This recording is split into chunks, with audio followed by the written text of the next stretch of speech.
Today I'll be assembling one of my Amiga 600s and the upgrades which I showed you in the holiday special, which was earlier this year, well, late last year, earlier this year.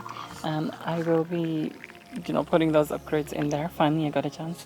Yes, I have, taken a little time to make this video. Actually, it's not just this video. I've been doing quite a lot of things, including making other future videos and also starting my 4th album. PCBWay have now become a one-stop solution. Other than doing high-quality PCB boards, they now do CNC services as well as 3D printing. If, like myself, you're into doing electronics projects and require PCBs, then do check out their services on their website. So just a bit of a reminder of what we have here. Of course, the beautiful Amiga 600 stock. We have here, when I got it from MsMadLemon, we have the 1 megabyte trapdoor upgrade, which upgrades the 1 megabyte chip inside the 600 to 2 megabytes. So you have 2 megabyte chip. We have, of course, the IDE to SD card. I've got a SanDisk 16 gigabyte SD card here. I think that'll be enough for this. And yeah, I always go for SanDisk. They've never steered me wrong, whether it's compact flash cards, SSDs, or SD cards. I've always gone with them. So what we have in this other box here is the Furia card. Now, the stock Amiga 600, it has a 68,000 CPU and which is running at 7 megahertz, just like the Amiga 500. Now, the Furia, what that does, it actually upgrades it to a 68,020 processor, and that runs at 25 megahertz. Now, this also has an FPU on board, which is 40 megahertz. Now, my other machines, none of them have FPU. I'm not sure if Vampire yet has, on the V2, has upgraded the Vampire to have FPU yet or not. I need to check up on, what's going on there. So this also has 9.5 megabytes of memory on board. Now, this kind of turns the Amiga 600 into an accelerated Amiga 1200 spec, if you think about it, because it's 68,020, not the 60,020. Only difference it being not AGA, of course. Now this also comes with the fitting poles here, so we'll keep that aside to install them here. So I just want to build this from ground up, really. That's what I'm doing today. There seems to be a Psygnosis sticker in here. I don't know if it came with MsMadLemon or something else, but I found it in the box there. I guess I'll have to watch the holiday special and where it came from. So how do you guys pronounce this? Comment below. Is it Psygnosis or Psygnosis? It's just like the Vampire and the some keyboard adapter and so forth. It's one of those that actually sticks on top of a chip, and I hate this because it just feels like I'm gonna break it somehow. So first thing first, I want to put the floppy drive on this. First install that.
do not like doing this.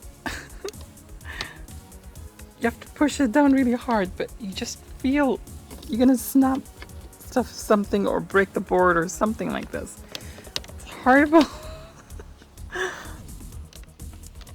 But apparently once you put it in, this is written on the MsMadLemon site. Once you actually push it in, you can literally lift the Amiga motherboard with this. I mean, I'm not going to do it, but apparently you can. So I'll take their word for it. Actually, that's pretty solid. I think you can lift the motherboard with it. That's actually really snug in. It's really well.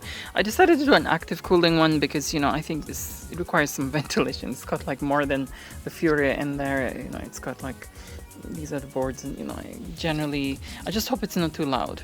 That's the only thing that's going to annoy me about that, if it is. So I'd like them running as quiet as possible. But anyway, so let's now connect the IDE.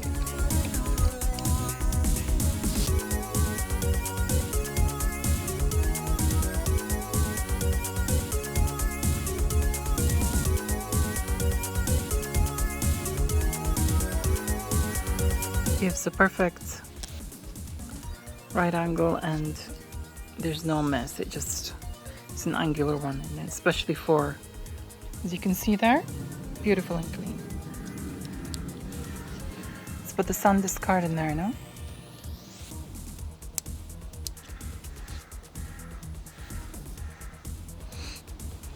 Now, yes, the Kickstart ROM for now is version 2.5. I'm gonna get a 3.2 Kickstart ROM here. I don't have one at the moment for the A600, but you know, I'll get one eventually, and then, you know, we'll start install that afterwards. Now let's carefully put the keyboard ribbon cable in for the keyboard. I hate this thing. I think I'm gonna get the the hard ribbons, sorry, the hard membranes. I'm gonna save up and get some of them for my Amiga 1200 and also this Amiga 600. If I can afford it, Amiga 500 as well. There we go. Motherboard screwed back in. Finally, the LEDs. What I might do, I'm not sure why they didn't do this in the first place, but what I might actually do is, just like I did with the Vampire machine, I'm gonna get the disc, the hard drive light, I'm gonna replace it with a red one.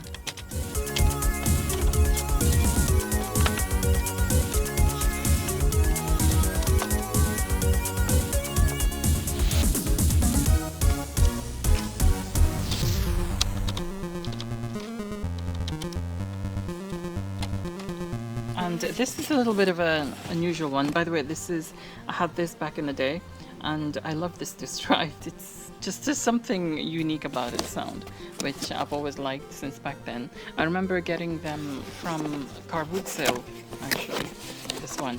Back then, that is, in the 90s, when things were kind of, when car boot sales were a little more interesting and things were a little more available. I remember it wasn't just this drive, it was a Sony one as well, which I do have upstairs, the same one. And so it was these two, and they both have this, both these external drives have this crunching sound, which they do. Now this is an interesting drive. It's actually a belt-driven drive. So that, I didn't know it was a thing. I didn't know drives were belt-driven. Yes. And yeah, put it in here for now because later on I'm going to do something with my Amiga 600, and yeah, you get to see it then again. Okay, so now that we're up here, it's time to actually connect everything up and test if everything works in the 600. So I'm going to take this through the OSSC. I'll take it to the Scott Midrix and the OSSC. You'll get all that when I do my room setup. It's just the fact that, you know, you haven't finished the room yet because a lot of things have been happening. Okay, so behind here we have the video cable. I'm going to start out the power solution here, and that's going to be via the dual Amiga power supply that I built, because I'm going to use it for the Amiga 600 and the 1200. However, it just needs that Molex connector for me to finish it off. You need to check the floppy drive, you need to check if the accelerator and the memory is working, and you just need to check everything else. Okay, so the moment of truth, let's turn it on. Power's on perfectly. Okay, fantastic. At least that works. At least it comes on. Right, so let's get floppy disks. This is full. See where everything's at. Test if the drive works even. Yay, everything's good. Though the drive seems to need some lubrication. Okay, so we have over here, as you see, ECS Agnes 2 meg. Fantastic, so that's the 2 meg chip RAM. Oh, didn't connect the mouse, darn it. Unfortunately, the cooling is a little bit on the, I mean, you can hear the fan, I'm conscious of it, which is annoying. I'm not sure whether to put a resistor on it or not, just to kind of like slow it down a little bit. Okay, so we're here, as you can see, running at 654 dry stones. Okay, so we have 8 megabytes here. I thought it was 9.5. Or maybe the 1.5 is used for something else. Anyway, so we have 10 megabytes maximum, 2 megabytes of chip, and 8 megabytes of fast RAM. Smell the rubber. Okay, so what I'm going to actually do now is install the OS. I know the ROMs are just 2.0, but eventually I'm going to get a 3.2, and I want to install, you know, now just like something to actually use this on the system, and then I can just like upgrade it later on.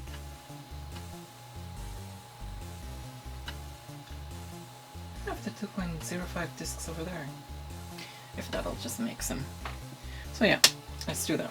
Just so you know, this particular video isn't a guide to installing an Amiga OS or a tutorial or anything like that. I'm just sharing with you here the amusing chaos I go through sometimes when goofing around with an Amiga. If you're wanting a guide or tutorial, I have a playlist which I've linked in the description below. It's got videos in it showing how I've installed numerous Amigas using a few different methods. But this video in particular is quite lighthearted. So while this happens, you'll notice the setup here a little bit different. I'll update you more in the project room video in the future. But yeah, I bought the Philips monitor, which I did a repair on my channel. I brought this along, you know, the last time we went to the old place, and I've just set everything up here now. So yeah, everything's like nicer. It's on a proper monitor rather than that freaking makeshift thing. As you can see, also got the BVM over here now. So setup is mostly complete. Let's insert this. I hope this has got a hard drive toolbox in there.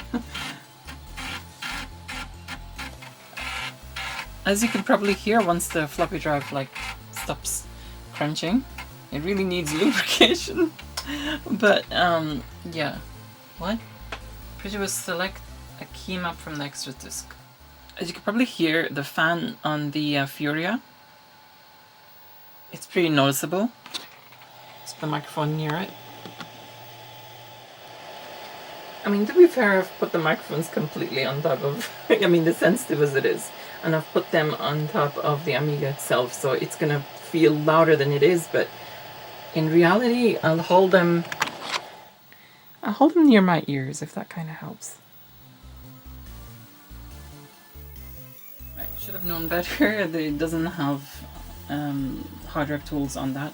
You should have hard drive tools on Workbench 3.2, right? So I have that on a disk. Shall we, you know, check this rock light out, see if it works? My thingy belt replacement, because the drive itself should work.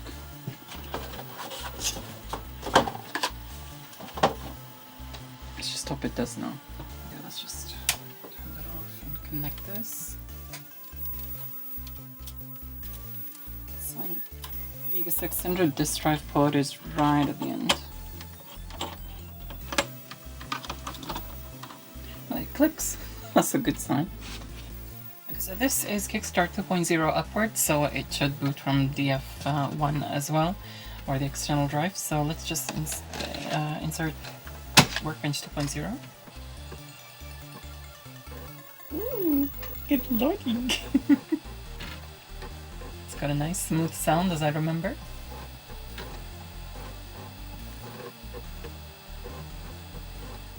Let's see if we can actually use the HT Toolbox version from Workbench 3.2 disk.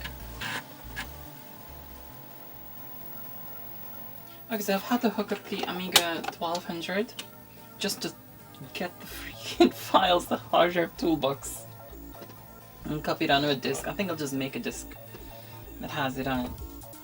I'm surprised I haven't done so already.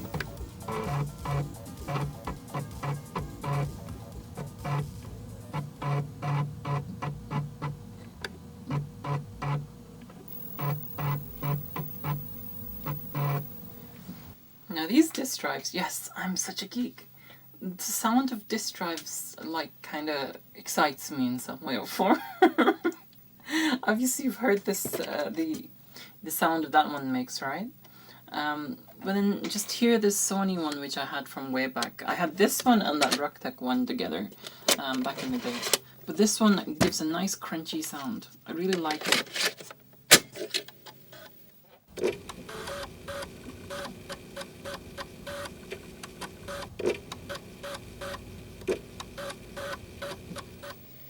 Yes, that crunch it has. It gets me all ooh.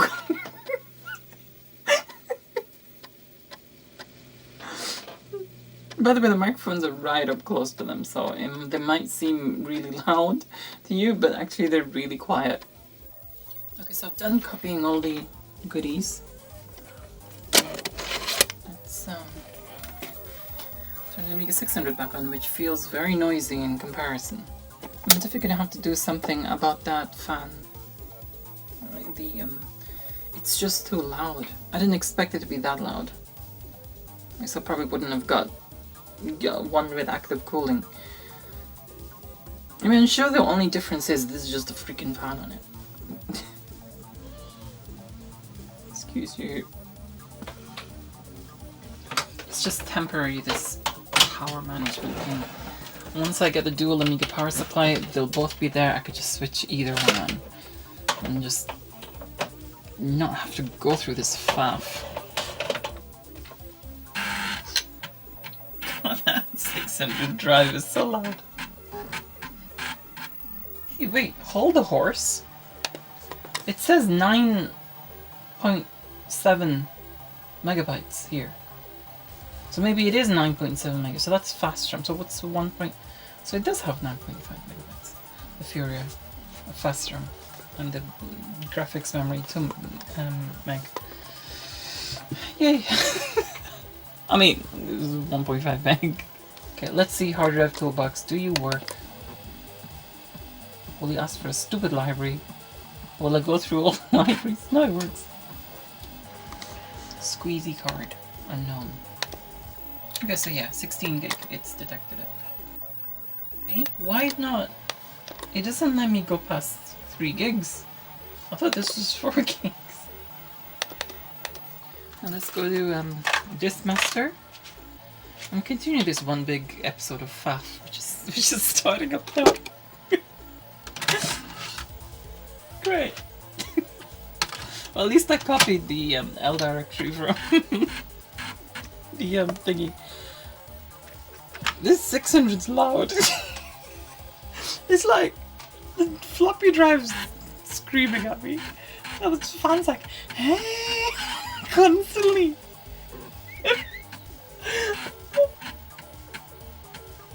Ooh, my disc I made from way back, 1996. There we go. Right, so F1. It's like when I was making this compilation, so back then, I was just like getting fed up of loading one program, loading the other, loading it. I just said, screw that, putting it all on one disk. Oh, pencil! I remember that. I put it on here because I really like it. I forgot about that. Right, let's get the As you can see, I've gone into like silly mode now because this is so much. So much for doing. I'm gonna change this stupid workbench 2.2. It's confusing me. What? What the? What's with you? So let's oh, it's the. No. Why? Keyboard's being weird. Why? Alright, let's just copy the fucking file system. Well, so many file systems here. Awesome CDFS, Box Handler, Babe Handler. What? Babel CD. My brain just skipped that up again. Trust me, I'm not interested in the Babe Handler. I don't swing that way. Grab Handler. Someone's having a laugh. Shut up! No! Not in. Oh, you freak! No, not on this disc. I'm on the Workbench 2.0 disc. For freak's sake! Right. Let's just put this in now. You better have enough space. There you do, just about 30k and 41k free. So don't want to hear any complaint. No, I don't like it in there. It was good was there. Everything's like juggling to floppy disks. Lord workbench. Lord workbench. No, you freak! Don't. Your bum is not a freaking dust disk. 1 gig for the boot partition, and file system is international. So let's. Oh, you idiot! Why does this? Oh. Freak's sake! I've really tanned. Like, that's the problem with my skin. I'm quite like, as you can see, fair in complexion, but it's like I tan so aggressively. Just don't get it. It's annoying. Right, let's see what's going on inside you now. It's DC 5 volts. Okay, so I could stick a resistor here somewhere. Because that's just annoying, that sound. Let's push it down properly. Yeah, this seems like a faff, doesn't it? Yeah? It's freaking not, it's normal. This is how I operate. It's just that you don't get to see it because this is behind the scenes freaking bump. Right, I need to connect this Gotek to the back of that and daisy chain it. So I don't have to keep making freaking ADFs all the time. That's one thing good about you know, the Gotek drives. I mean, yeah, the the experience back in the day with floppies, those of you who, you know, don't have, I mean, they're just simple users in the sense of like you just play games on the Amiga, that's it. You don't have to go through all this fun that we do. It's like literally everything is like, nothing is straightforward. You have to kind of like go and find every little thing for every. Nothing's like, it's not like Windows or all these OSs where well, except for Linux, all these OSs where it's like everything's there just ready for you. You know, it's like you connect something, you put something in, and the Amiga, you install something or that, and then all of a sudden it's like, this freaking. Then so you have to go find the library then. So that means like, you know, you have to go and search and work, and then that's how you learn how the operating system works. All the systems work. That's what we have to go through. And the thing is, when it asks for something, or when something, it doesn't tell you why. It just says, oh, you know. You just got no choice but to find it. Right, what we're doing now. It's like a USB from the Gotek, and just put it into the computer USB now. There it is. Freaking Amigotech. It's supposed to be Amigotech. See all these faff which I've just like tested. This is what it was like back then. And you didn't have like things like Gotek drives or anything like this to make it easier to just like find a stupid crusty floppy in the corner with like crispy stuff stuck to it, just to kind of install. Or either use as like a temporary disk or something like this for your files. What am I doing? I'm installing the thingies, the Workbench 2.0, which I do, yes, have a copy of. So those of you like copyright brigade, don't start going like, you know, ooh, you know, I do have copies of them somewhere in the old place. Right, so instead of all that faffing, I could have just copied the floor. ADFs of the entire Workbench 2.05 set onto this, and just done from there. But I wanted to kind of like do it the old school way. I can't help it, I have my discs freaking over there on. It's actually really quiet now. Now that I opened it and put it there, it's really quiet. No, I don't know, I think it just gets warm, and then it just goes faster and faster eventually, until it's really loud. Yeah, it's slowly getting louder. I think I might just find a quiet fan to put in there. Right, the ones you're installing. Right, do you have thingy? Oh, yeah, you do. Let's put it there. Ooh, look how different this is. Change drive type. I want to find this. Minus 128 megs. Do you know something? I'm going to use the other version of Hardware Toolbox. So let's put that in. Just here. So this is basically, I think, a much later, not the latest version of Hardware Toolbox, because I got it from,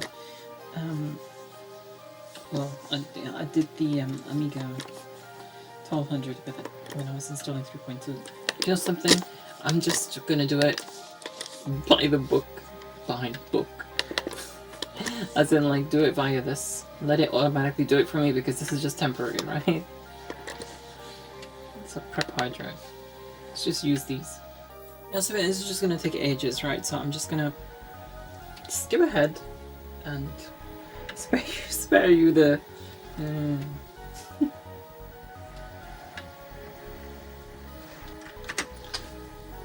Okay, there we go. It's all done. Just reboot it, and it should come into the hard disk. Yep, and it is.